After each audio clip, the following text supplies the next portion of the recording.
pata na ng Raiders at Agents. Laban kung laban, parehas may momentum ang dalawang koponan na pinag-uusapan natin ngayon. Nabanggit nila na dun sa sa palag kong palag Parehas silang may momentum dito, pero let's see kung paano papaganahin kasi maagang nakuha ang mga assassins dun sa early portions ng ating draft. And feeling ko, puro mga comfort to. Oo nga, nagulat nga din ako. Nag-uusap tayo, no? Nasabi natin, may Ling agad, may Hayabusa agad, first pick, at meron agad laban dito si Lord JM in a 2v1, nag-vengeance na. Nagamit na kagad pero nasuro yung dalawang members. Tinamaan ng stun habang si Haji nandun yung kanyang mga pokes. Pero hindi pa ganun kasapat yung damage. Aqua ay nandun din para makatulong. Wala namang mamamatay. Oo, pag XP lane naman talaga ang usapan, sustain ng sagot sa kadalasan na tanong na gamit ang revitalize dito ni Light, pero pati na rin naman ang vengeance si Lord JM ay nagamit na rin. 2v1 ang kaganapan dito, MP the King naghahanap ng angulo, still no Ugi, Shadow Kill! Ay, nakuha! First blood kagad para kay MP the King. At maganda tong simula para sa blacklist. Oo, biruin mo, wala pa siyang shadow kill pero tinapangan na niya nakapag level 4 pa. And now, with the access to Ryugi shadow kill, ay may chance siyang gumawa pa ng play before the first turtle spawns. At panigurado, no, nag-iinit na si MP the King with that kill. Alam naman natin ilang beses na natin nakita ang mga assassin heroes, specifically itong Hayabusa mula sa kamay ni MP. Pero parang gusto pa nila si Nibor, gusto nilang puruhan talaga yung XP lane. Oo. Kasi nga naman ang laki ng impact ng XP kapag may mga objective takings. Oo, diba? tsaka ito yung major change na ginawa nila so far sa gameplay ng Blacklist International. Mas binigyang pansin nila si Lord JM sa mga recent nilang laro. At mukhang yun ang naging winning recipe nila. And with that play in the bottom lane, once again, mukhang makakapag-level 4 naman ang mga kailangan magpa-level 4 sa kupunan ng Blacklist International. At sisimulan na nga nila ang turtle. Look at the community prediction, Wow! lamang ang Blacklist. Nakakagulat ito. Kasi nga naman, based doon sa kanilang naging performance against M5 World Champs na Falcons AP, Bren, talagang nahatak ang mga agents dito sa ating community. Pero nagsisimula na rin si Lord JM, Di naman basta-basta magpapatinag ang mga Raiders dahil nandyan din si Nibor at si Light para protektahan ang pinakaunang turtle ng larong ito. Naghihintayon pa tayo na magpakita ang mga assassins. Pero mukhang nagba-buy time na lang ang mga XP laners natin. Talagang pinapahaba lang nila yung oras dito. Pero pumasok na si Lord JM, medyo mainipin ata, ni-yoyo na bigla itong si Nibor. Pero may na-expand na kagad na ulti or na resources mula sa blacklist. Andun yung taunt, makakatakas na si Lord JM dito. Makunat-kunat din sa early portions. Nanawa na rin ng blacklist. Sabi nila, talaga, lane na nga tayo. Tagal na ito Itigil na natin to. Nagamit na rin yung Yo-Yo Blitz at panigurado, the moment na magsimula ang turtle na to ay may Yo-Yo Blitz na ulit para sa laban. At MP the King, ngayon sa isimula ng turtle, hihilain niya. Pero nawawala pa yung link. Hindi pa nakikita ng Blacklist International. Okay, parehas naman level 6 yung mga junglers natin. Hatak na naman. Grabe naman. Unang pagong pa lang to, guys. Easy lang kayo, pero kakatok na kagad. Nandun niya ako sa Dugardi, pero walang tinamaan kundi yung damo. Habang papasukin na rin dito agad si MP the King. Pero 2v3 ang magagalang magiging 2v4 pa. Andito na yung reinforcement. Pasok ngayon si Irad. And tapos suplay nagamit na nga rin lang. Habang kumaltok na naman si Nibor. Ang sakit ng mga babad. Wala doon sa ring of punishment. And this time ay makakataka si Perk. Si Nibor. Isang hit na lang si Nibor. Andun yung mga yoyo. Si MP pa atay bibigay. Pero si Lord JM ang makakakuha noon. What an escape coming in from Haji. Pero the burst down coming in from Aqua. Buhay pa rin naman si MP the King. Pero dahil sa napakagandang combo na nagmula dito kay Aqua, ay hindi nakapag-turtle ang Blacklist International. Still, what a great team fight na nagmumula sa mga agents before that turtle. Grabe, no? Sa mga panahon na to, dapat level or level second turtle na ang ating pinag-uusapan. Hanggang ngayon, wala pa rin nakakakuha ng pagong na ito. So, nag-move on na ang maghabilang kupunan. Sabi lang, sige, huwag na natin pansinin yan. Kuha na kagad ng purple buff. Kasi kanina pa nag-aantay yung purple buff ni MP na ngayon lang niya muli makukuha. At ngayon, maganda ang sabihin natin na nagiging posisyon ng Blacklist International sa pagkakataon na ito. Napakaganda din ng ikutan ng dalawang teams na to dahil alam nila kung paano i-manage ang kanilang mga waves. Pero nauna pa rin ang Blacklist International. This is still the first turtle of the game. Makukuha niya kaya ito. Papasok ba sila? Si Irad pumasok na rin! At si MP makakuha ng pagong na yun. Tapos sa Blade from Irad. Nailapag na rin yung Glorious Pathway. Habang si Perks sinasalo lang ang mga members dito ng Orange Philippines. And this time, ay nabitawan na rin yung Eternal Guard. Buhay pa rin si Perks. Ang sakit ng mga hampas mula dito sa Eternal Guard. Hindi tumama yung si Bat ngayon. 1v3 ang nagaganapan dito kay Nibor! Lord JM. Sabi nila, sige, change target tayo. At si Nibor ang kanilang bibigyan. XP para sa jungle pero ang pagong ay napunta pa rin sa kamay ng Blacklist International dahil dyan lamang sila ng 1,200,000 against RSG Philippines. 5 minutes inside this game. Grabe, 5 minuto na ang ating pinapanood at isang pagong pa lamang ang ating natunghayan at panigurado hindi na tayo aabot sa pangatlong pagong dahil sa mga timer na tinitignan natin. Item check muna tayo mula sa Infinix. Mukhang ang mga gold laners natin ay matiwasay namang nakapon. Oo nga, nakakuha na rin ng corrosion site dito itong si Oheb. And based pala dun sa naging performance kahapon ni Oheb, sabihin na natin na marami talagang kumikisyon pero napatunayan niya kahapon na kaya niya makipagsabayan pa rin sa mga pinakamagaling na gold laners dito sa MPL Philippines. Ang ganda ng performance ni Oheb kahapon with the Nathan na 2 beses niyang ginamit na talagang gumuguhit pagpasok ng late game. This time around, Moskov naman ang kanyang gagamitin. Napakalayo ng gameplay na yon. Pero mukhang dito sa bottom lane ay nagkaroon ng 2v1 na kaganapan. Here comes the diversion play. Okay, sasama na rin si Haji kasi nga kailangan daw ng reinforcements, kailangan ng backup mula dito sa Blacklist International. Pero tatahimik muli ang laban. And isa sa mga kapansin-pansin pala dito, no, 2-man Purify and 2-man Revitalize para sa RSG. Parang ayaw mamatay, no? Oo, parang yung double revitalized composition na to, gumagana talaga yun kasi nagsastock yung basta Yung magkaiba reveal. yung timing. Oo. So parang kada tibok ng revitalize, ang taas talaga ng heal. Pero syempre, ayun na assuming na magkadikit yung dalawang may revitalize. At ayan na nga, bumagsak na si Light. Naku, yung timing talaga ang susi dito. Pero na-timing din with that 4-man implosion mula dito kay Perks. Namatay na kagad sila. Ngayon habol na naman ng mga kumuna ng Blacklist International. At tarasan mo ng RG MP the King. And nandito na. Pwede siya kumuha ng isa dito. Available ang kanyang shadow kill. Sino kanyang may ispatan? Nandito na rin yung Angulo! play! At magsasaluhan ng dalawang players dito ng RG. Shadow kill. Nakadalawa na kagad si MP. Kumabit yung quad shadow, rumekta with the ultimate as well. At mukhang may turtle pa nga na makukuha ang Blacklist doon. Pero syempre hindi nila nakuha ng libre ang kill sa taas dahil trinade ito ni Irad doon sa may bandang ibaba. Pero turtle pa rin ay mapupunta sa kamay ng Blacklist. Kaya naman in terms of trading ay lamang ang mga agents. Sila talaga ang lumamang doon. Nakakuha sila ng Torre, nakakuha sila ng Pagong at si Irad din ngayon. Ako para sa akin, kahit ganito ang nasa ang sitwasyon ng RSG Philippines, masasabi ko pa rin na nakakaging kasi sila eh. Kung macro ang pag-uusapan, kayang-kayang humabol at kayang-kayang bumawi nito. Pero yung bawi kasi ng Blacklist, after dun sa gitna, diversion play, punta sa baba, kumuha na naman sila ng Torre. Parang sumortcut na lang eh, no? At napakabilis pa nga nilang umikot dito dahil si Oheb ay naka-Moskov din. Kumbaga alam natin na magaling mag-push ang isang Moskov.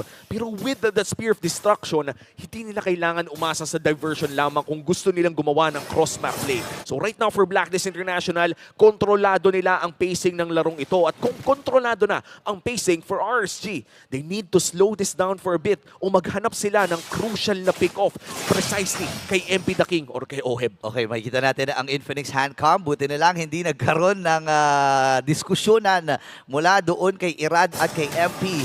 Ngayon naman, diretso naman sila dun sa may bandang gitna. 57 seconds para sa unang Lord ng laban na ito. Labang Ayan na naman. magiging target. Dash out mula kay Kusei. Ibabalik pa si MP. Sinulit. Easy ka lang, boss. Easy ka lang. Oheb and Irad. Ay. Mukhang magkakaroon ng 1v1 na nagbabadya pero mukhang hindi na pala MP! Opo, hindi na nakatakas dito si MP the King. Nice attempt from RSG Philippines. Wala ang main jungler. Habol ngayon si Irad. Sino kanya magiging target? Pumasok na nga rin doon sa may bandang gitna. Habang sa blade. Pero si Lord JM, siya pinupuruhan ni Nibor. Ang sakit ng mga tibok ng Ring of Punishment na yon. Habang recall muna para kay Light. Kailangan kumalma. Lord JM ay nag-replenish na rin ang kanyang buhay. Aabot naman itong si MP doon sa Lord. Pero kailangan nilang pumwesto ng maaga dito. Napakagandang paghuli mula sa RSG. Jungler pa ang kanilang nakuha at yung may pinakamataas na shutdown gold sa kupunan ng Blacklist International. Kaya naman for RSG, isa na yun sa mga win conditions nila in this game. Makapitas ng isa, break the tempo na kontrolado ng Blacklist International. At dahil nga dyan, yung 3,000 gold din nila kanina ay nahati ng 50%, 1,000 na lang ang lamang ng Blacklist International. Grabe no, ang bilis ng swing na naganap doon. At ngayon meron na rin palang glowing one para dito kay Aqua. At least yung kunat and yung healing na nanggagaling or yung regeneration na nanggagaling doon kay Lord JM. Kasi nga naman medyo makunat yan. Kailangan mo talaga ng pampil. Ay makakatulong talaga itong si Aqua. Ngayon buhay na ang Lord at nakikita na natin ang mga items. para sa akin, tabla pa rin to eh. Oo, tabla pa rin talaga. Depende lang kung sinong makahuli na mauna. And for Blacklist International, they do have the tools to pull the trigger. Sila yung may karapatan Yep. na magsimula ng mga laban ngayon. But for RSG, hindi naman nila kailangan lumaban ng 5v5. They have the Ling, they have a lot of single target crowd control na pwede nilang gamitin para humuli ng paisa-isa. And I think even in a full-scale team fight, ay kaya pa rin namang pumalag basta hindi agarang matunaw sila Light. Oo, yung mga yung mga importanteng hero talaga na kukuha ng atensyon dito ng Blacklist International. At nakuha rin yung atensyon ko doon na naka-Trinity na pala Oo. itong si Oheb, no? Naka-glow, ano ba tawag doon? Basta yun na yun, lahat ng Trinity yung natin, DHS, Corrosion Side, DHS, Corrosion Side, Golden Staff. Golden Staff, yung tatlo na yun. Oh, wait lang, di ba sila dito Nakita Wow. na kagad ng Blacklist International pero si Perks. Nagamit yung conceal. Perks, Hahawakan nila itong Lord na ito. Sino makakakuha mo ng Guardian? At si Irad na mekanika makakakuha ng Lord na yun. Mamamatay din si Irad. Courtesy of Blacklist International. Dalawa na Oheb! Oheb! Dito si Bat. Di Oheb. Habol pa rin sila. Si Perks ay narito rin. Habang si Lord JM. Yo lamang ang flicker na gamit na rin dito ni Haji. Pero di siya makakatakas sa mga si Bat. Di Oheb. Pasok mo rin si MP. Pero Wait lang, Kusay! One hits na lang. Tagumpay. 4 ang napatumba. Lord para sa 4. Sulit ba para sa RSG? Nandiyan naman si Aqua para tumipensa. Pero here comes the diversion play. Agarang pinapunta sa taas para mabura ang Lord. And right now, Blacklist International, even after losing the Lord, ay si Lord JM naman ang nag-aangas ngayon. Nako, marami na tayo nakita mga ganyang boss. Pero syempre, alam ni Lord JM kung ano ang sitwasyon at status ng laro na ito. Ang laki ng kalamangan nila. Nakuha man ng RSG yung Lord. Para sa akin, naging super panalo sila doon kasi 4 ang napatumba. Oo. Nakuha na rin yung gitna. Alam naman natin yung gaano ka-importante yung gitnang lane na yan.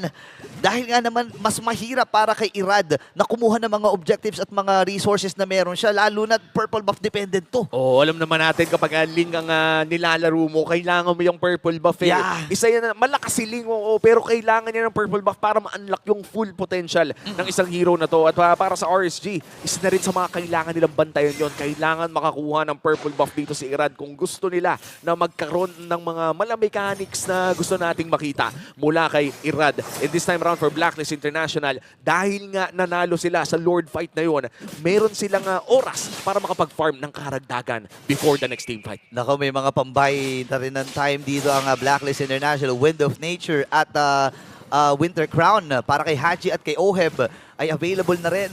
So may mga potential na na-outplays tayong makikita sa pagkakataon na ito ngayon na naghahanap na rin ang RSG Philippines ng pambawi kasi kailangan nga naman talaga nila na humabol dito lalo na laki na lang lamang in terms of economy dito ng Blacklist International at ngayon nakabasag pa sila dun sa itaas.